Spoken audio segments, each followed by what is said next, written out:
Istanbul airport پر ہیں اور ہمارا غازی انتاب شہر ہے کی طرف سفر ہے. وقف دیانت یہ ہم کو وہاں پر ریسیو کریں گے اور اپنے ساتھ ہم کو شام کے اندر لے کے جائیں گے آفرین سٹی.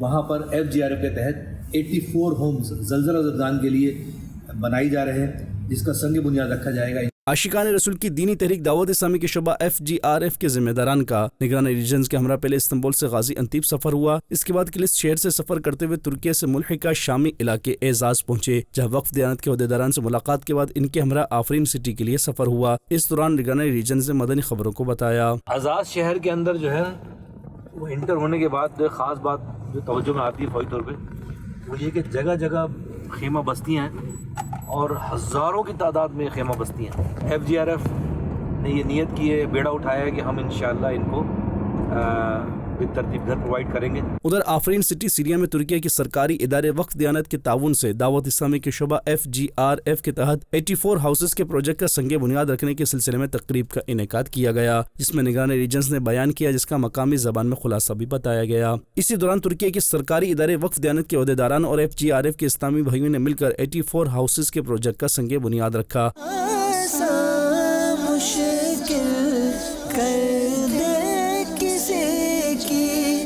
رب کو راضی کر لے اٹھ جا. آفرین سٹی میں FGRF کے تحت 84 ہاؤسز کے پروجیکٹ کے سنگ بنیاد کے حوالے سے نگران سینٹرل ایشیا افریقن عرب ریجنز نے مدنی خبروں کو بتایا. الحمدللہ رب العالمین، بہت ہی ایک پروقار تقریب آج رونما ہوئی آفرین شہر میں، جو کہ ترکش کنٹرول کا علاقہ ہے.